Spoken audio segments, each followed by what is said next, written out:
High, আবার একটা নতুন মিনি ব্লগ নিয়ে চলে এলাম। আর আগের ভিডিওতে তোমরা যেমনটা দেখেছো যে আমরা বেরিয়ে পড়েছিলাম পাহাড়ে যাওয়ার উদ্দেশ্যে, আর একটা হোটেলে দাঁড়িয়েছিলাম ব্রেকফাস্ট করার জন্য। তো তারপরে ওখান থেকে ব্রেকফাস্ট করে নিয়ে আমরা আবার বেরিয়ে পড়েছি।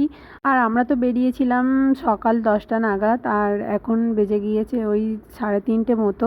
আর আমরা চলেও এসেছি সিকিম বর্ডারে। আর এখানে চেকিং চলছিল, তো সেই কারণে আমরা ওয়েট করছিলাম। আর ঠিক এই জায়গা থেকেই পাহাড়গুলো দেখো, আর রাস্তাটা শুধু দেখো যে কতটা সুন্দর লাগছে। আর যখনই এই সিকিম লেখাটা দেখেছিলাম মনে হচ্ছিল যে না, কাছাকাছি চলে এসেছি, কারণ এতটা দূর থেকে আসা তো ভীষণই কষ্টকর। আর এই সিকিম বর্ডার থেকে গ্যাংটক খুব একটা দূরে নয়, কাছাকাছি বলতে পারো।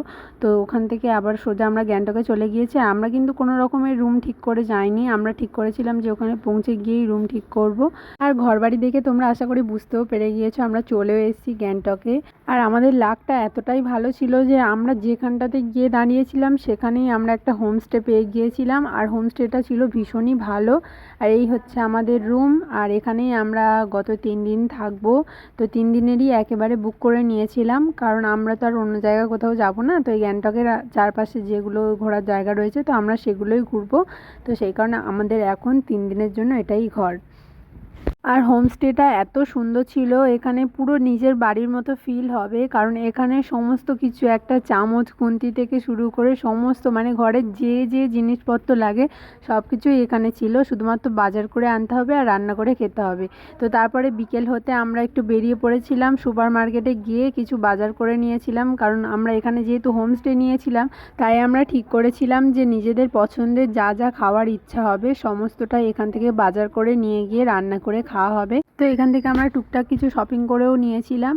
আর তারপরে আমরা তো আরও যা যা জিনিসপত্র পরে পরে লেগেছিলো পরে এসে কিনেও নিয়ে গিয়েছিলাম। আর আমাদের মতো তোমরাও কিন্তু ঘুরতে গেলে অবশ্যই হোমস্টেতে থেকো, কারণ অনেকটাই সুবিধা হয় হোটেলের থেকে।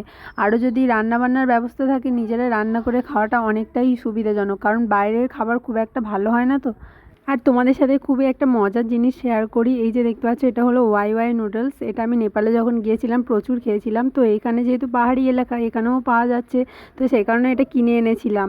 আর সবথেকে মজাদার বিষয় হলো আমরা নুডলস কেমন করে খাই, রান্না করে খাই। আর এটা হচ্ছে কাঁচা খাওয়া যাবে, মানে আমাদের এখানে যে মামা ভুজিগুলো পাওয়া যায় না, আমরা যেগুলো ছোটোবেলায় খেতাম, আর সেটাই এই নুডলস দিয়ে তৈরি হয়। শুনতে অবাক লাগলেও এটা কিন্তু সত্যি। তোমরা যারা পাহাড়ে ঘুরতে গিয়েছো একবার হলেও ট্রাই করে দেখো, কিন্তু খুবই ইন্টারেস্টিং লাগবে ব্যাপারটা। আমার মতো কারা কারা মামা ভুজির লাভার আছো কমেন্টে জানিয়ে যেও কিন্তু।